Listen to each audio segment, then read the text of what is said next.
Hello, friends. Welcome back to Value Vintage Cards. I'm going to be sharing my three most recent pickups. I think they came from a couple eBays and a Facebook deal. So the Facebook one, anyone that's friends with me on Facebook and in that same group probably knows what that one is. And the eBay ones are actually pretty cool. Things that have been somewhat on my radar, and one of them actually I think was kind of a newer to the radar just because you don't see it pop up much. And it's really cool the way I collect and the way I'm kind of intrigued whenever I look at a card right now with, trying to watch, believe it or not, trying to watch budget, and trying to be somewhat strategic in what I'm picking up. My question to myself is always, can I find this again in 6 months? Can I find this again in a year? Um, and these three, I would say, are a little bit tougher on that question. So they may be ones that are maybe that's a no. And that's why you kind of determine, like, okay, then if I want this, I need to decide if this fits in and, to budget, to timing, to the way I collect. So that's my screening tool of questions. So let me dive in and show you these three. I think there'll be some fun. It's a nice little range of things. All right, friends. So first up is the 1927 Rinky Dink stamp. I think stamp is a little bit liberal. I think these are actually just cutouts. I'll flip it over here in a second, but this was the one from Facebook.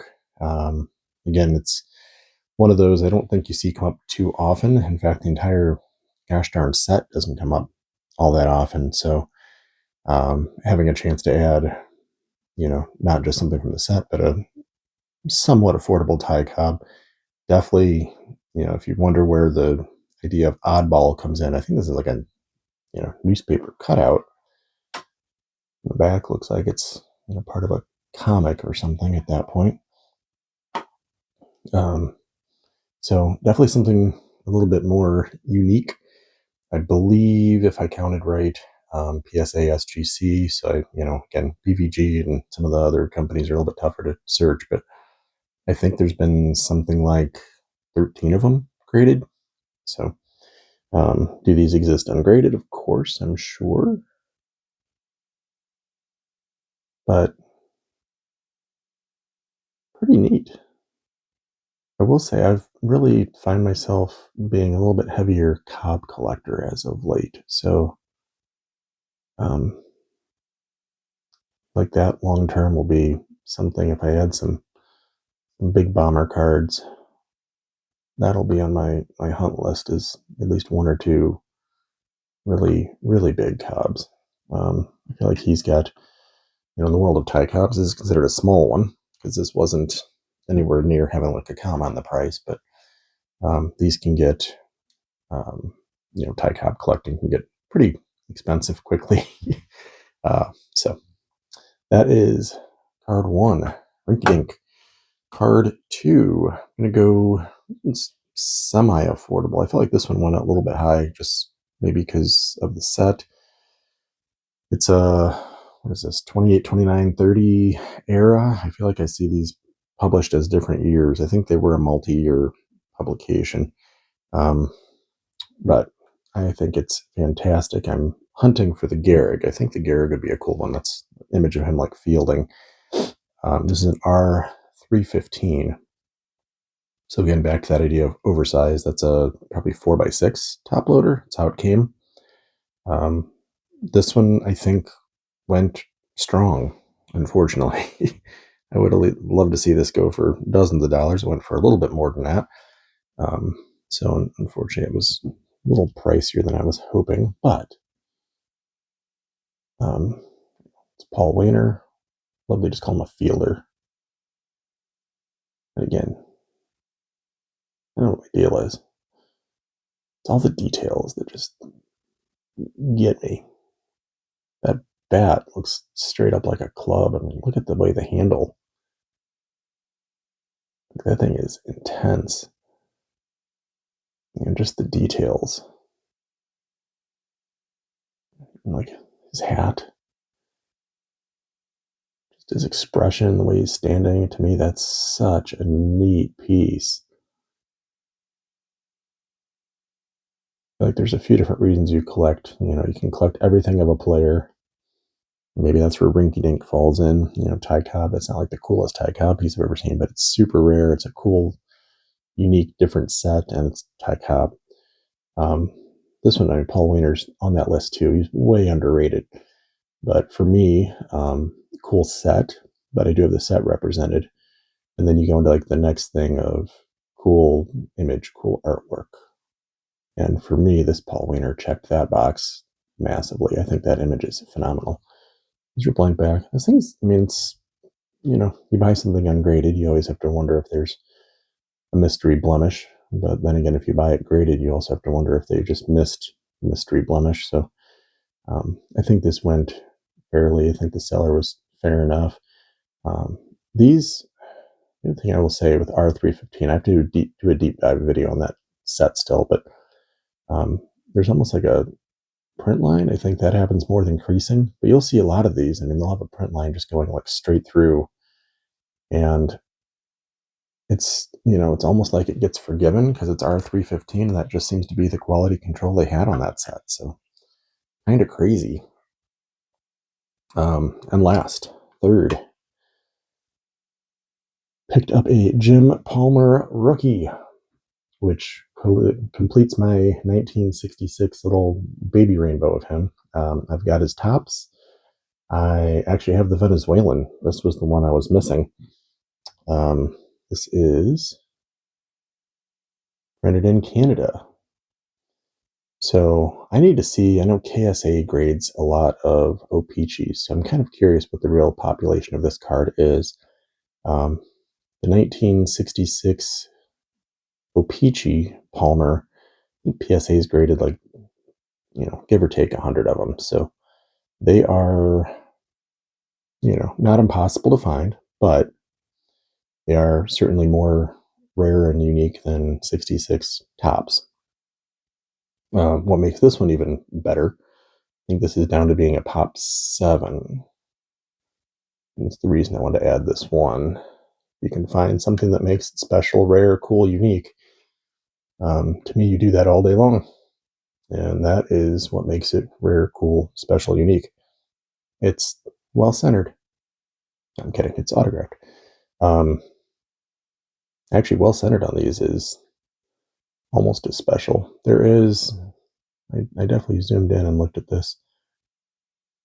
Almost reminds me of my 49 leaf Spawn. It almost hides the blemishes. I think there's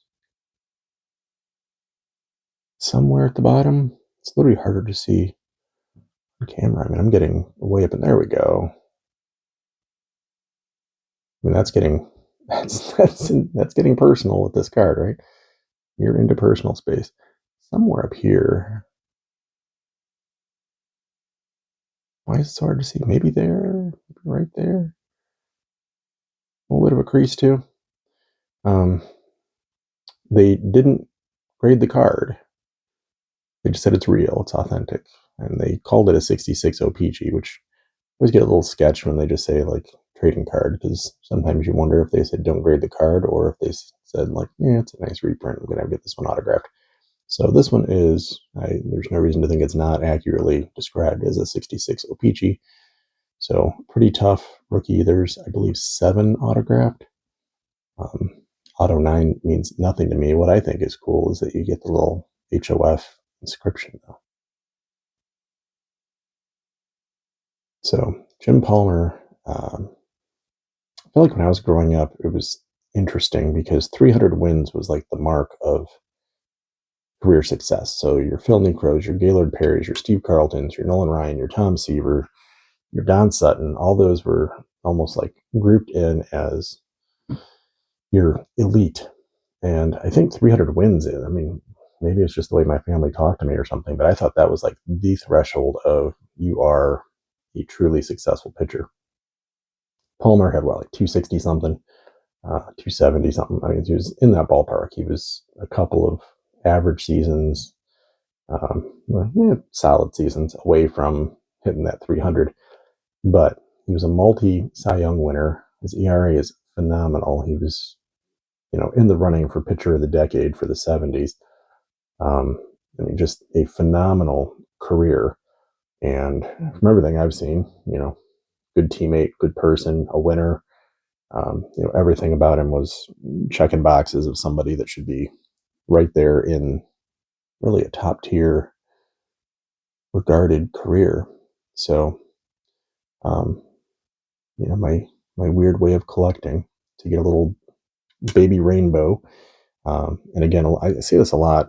When a card is somewhat, let's say, like routine or mundane, but this would be a dozens, many dozens, but several dozens of dollars. It wouldn't be a big card.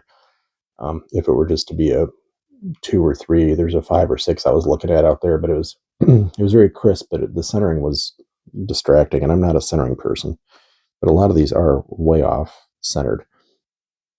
But when you can take something and get it autographed and make it something that's super unique, to me, again, it's about the rarity.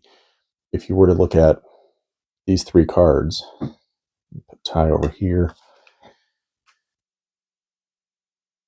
Not often you get a mail day, and I think I could confidently say, without wanting to be rude or arrogant, nobody else has these 3. I don't mean this copy. I just mean when you look at something like a rinky-dink stamp Ty Cobb, where there's 13 of them, an autographed O-Pee-Chee Jim Palmer, where there's like 7, and a Paul Weiner from R315 that I mean, does the pop matter since mine's ungraded anyway? Clearly there's some ungraded, but you don't see that often. I don't know if I've seen one sell since I've been watching that set for the last year or 2. So it's something that just isn't, you can't jump on eBay right now and pick one of the 3 you want. They're tough. So for me, that becomes a really fun mail day. So sorry to drag out those 3, but I think those are some really just fun, special, cool. They all arrived at the same time, kind of pieces to add to the collection. So that's all I got for today. I will catch up with y'all on the next video. Take care.